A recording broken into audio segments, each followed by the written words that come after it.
జగన్ ప్రభుత్వంలో అక్రమాలు జరిగాయని ఆ పార్టీకి చెందిన ఎమ్మెల్యేనే స్వయంగా బయటపెట్టడం తీవ్ర కలకలం రేపుతుంది.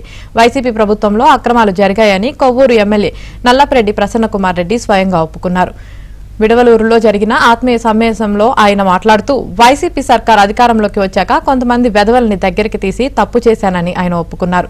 తన ముఖం అడ్డు పెట్టుకుని వాళ్ళు ఎన్నెన్నో అక్రమాలకు పాల్పడ్డారని, వాళ్ళు ఎంత సంపాదించారో తన దగ్గర అన్ని లెక్కలు ఉన్నాయని సంచలన వ్యాఖ్యలు చేశారు. పంచాయతీల్లో సర్పంచ్ ఓడిపోయినా కూడా గెలిచినట్లు చేశారన్నారు. మన పార్టీ అధికారంలోకి వచ్చిన తర్వాత కొంతమంది దొంగల్ని వెధవల్ని మన పార్టీలో చేర్చుకుని తప్పు చేశారు. ఈ 5 సంవత్సరాలు నన్ను ఉపయోగించుకున్నారు. ఎంత సంపాదించారో కూడా నా దగ్గర లిస్ట్ ఉంది.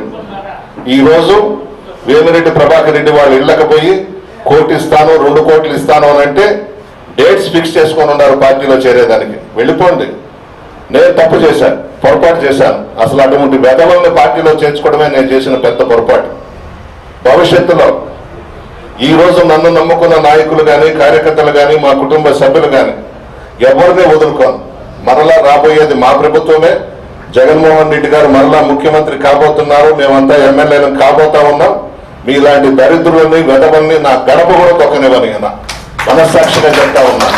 భగవంతుని మీద ప్రమాణం చేసి చెప్తా ఉన్నాను. నమ్మి దగ్గరికి తీస్తే గొంతుకు వస్తారా? ఏం తప్పు చేశాను నేను? ఏం అన్యాయం చేశాను మీకు? మిమ్మల్ని ఏమన్నా కష్టపెట్టానా? నా మొహం అడ్డం పెట్టుకొని డబ్బు సంపాదించుకున్నారు మీరు 5 ఏళ్లలో. మీరు ఏమి చెప్తే అది చేశాను. మీ పంచాయతీలో సర్పంచ్ ఓడిపోతే కూడా గెలిచినట్టు ప్రకటించాను నేను. నా గొంతుకు వస్తారా? ఏం తప్పు చేశాను చెప్పండి.